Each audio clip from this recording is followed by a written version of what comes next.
Hi, in this video we will talk about the last leap to CAT, that is last 1 month to CAT preparation. Now the November month is on, a lot of pressure being generated, a lot of mocks have already been appeared for, a lot of scores are already out, everybody is talking about CAT. Probably you already appeared for one round of NMAT, you are looking forward for IFT immediately after CAT, and for freshers there will be a pressure of their semester end exams as well. So it is very obvious that the pressure, the intensity will increase in this month, and simultaneously it is very important that you have a basic plan in hand for your last month of CAT preparation.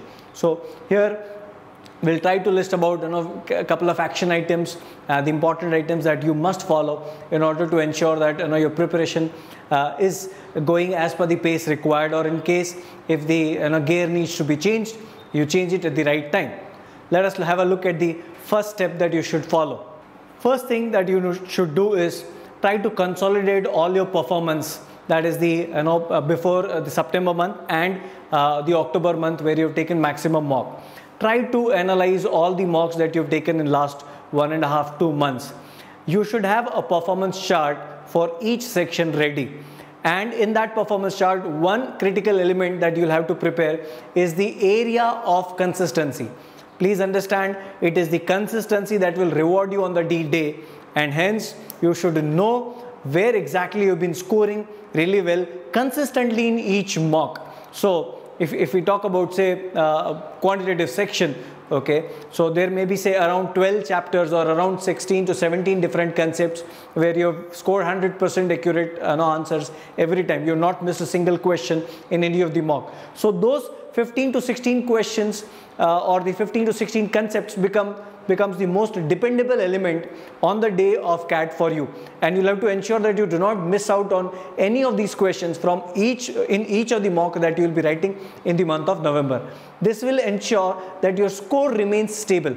Same is the case with verbal, type of RCs, type of questions within the RCs, questions on logical discontinuity, logical continuity, parajumbles, critical reasoning in case you come across critical reasoning based question, and similarly in case of AR, LR and DI. So when you try to establish that, okay, these are the areas where I'm consistently scoring good and 16 to 20, 22 questions, I'm getting it correct every time. So your scores will not go down. Please understand, your motivation level will remain high as long as your scores are stable or they are improving, even though they are improving marginally. But the moment your scores start fluctuating in the month of November, your confidence level can get shaken at times. So stability and consistency is the key word at this point of time. Second is definitely identifying your strengths and weaknesses. By now you are definitely in position to identify it. So when you go through your online mocks, there is a technology available, there is a detailed analysis which is available, which can help you identify your strengths and weaknesses. And definitely now in the month of November, there is no scope of taking risk unnecessary. So it makes sense to capitalize on your strength consistently and not take unnecessary chances on your weakness. You can definitely identify the area of improvement and keep working on it. You still have 3 weeks where you can try to improve on a couple of areas. So even if you take 1 or 2 area per week, you can still have a chance to add around 5 to 6 attempts overall, or maybe 2 to 3 attempts, 3 attempts in each section. The second area which you need to work on is that you need to still believe that you're still in race. So if you go through our previous video of last 50 days, we had discussed one table where we had shown a possible jump in your next attempts in each section month on month. So if we look at last 3 weeks and last 1 week, there is definitely one more jump which is possible from here onwards. So you can expect somewhere around 3 to 4 net correct in each section to be increased, purely on the basis of taking control over your silly mistakes or calculation or conceptual mistakes. If you can take control, you can definitely see one more jump, and this jump will get you the ultimate percentile that you are looking forward on the day of CAT. Along with this, a deep and thorough analysis of each mock is important. Here in the month of November, I would not want to push you for unnecessary sectional test or mocks beyond a particular numbers, though it is very obvious that you'll have to focus on at least 10 mocks and additionally couple of mocks for NMAT or IFT depending on which exam you are simultaneously writing. But beyond that, I will not unnecessarily try to push you. I would want you to spend some time on analysis of each paper, trying to rectify on your mistakes that you're making, and ensure that you are keeping a balance between in all the three sections, and simultaneously managing time for preparations like IFT and NMAT as well. One element that a lot of candidates miss out during analysis is going through or evaluating the answers which they got it correct, especially in AR and reading comprehension.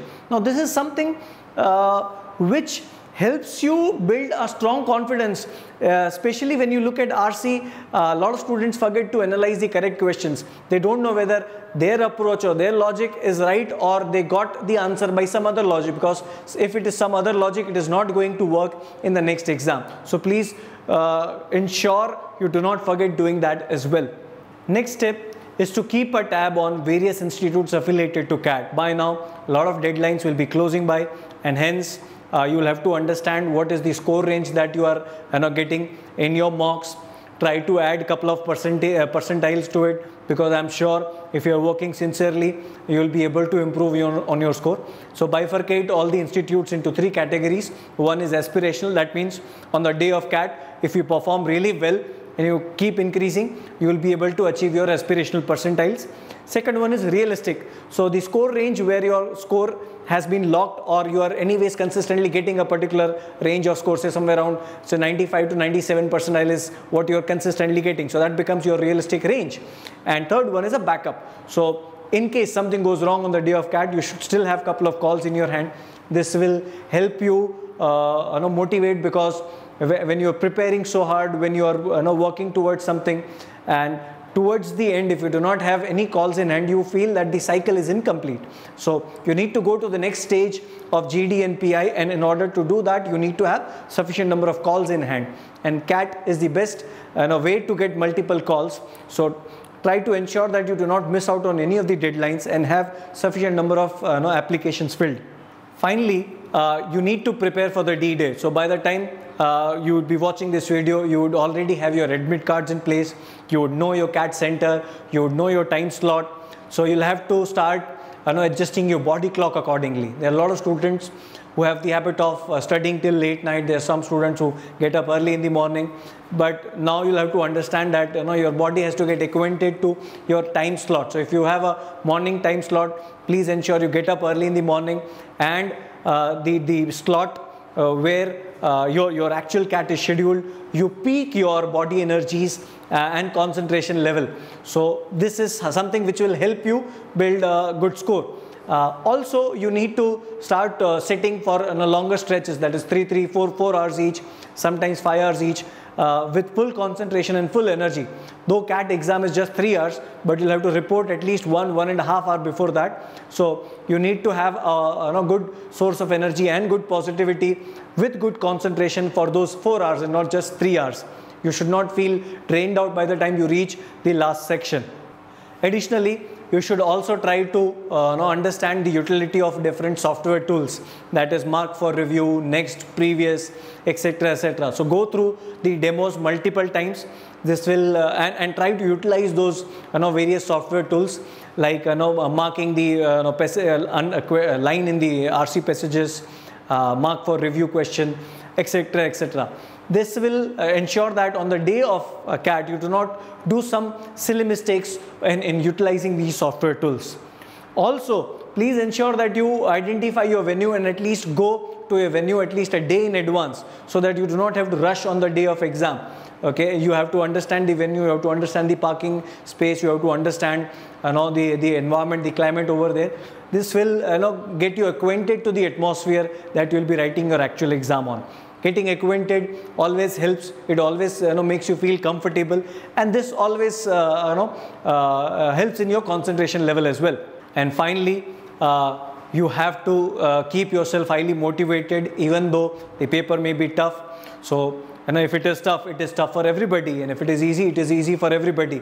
So your attempting pattern should evaluate, understanding how paper is getting evolved, You'll have to adjust your attempting pattern accordingly. You'll have to adjust your approach accordingly and ensure that you utilize each and every second provided in those 180 minutes. That is it for CAT 2017. I hope the information I provided was helpful to you. In case you have any queries, please post it in the comment section of this video. We'll be more than happy to reach out to you. Keep following our channel for various updates. Watch out for the analysis of CAT 2017 on the day of CAT. Wishing you all the best for CAT 2017 and the admission season of 2018.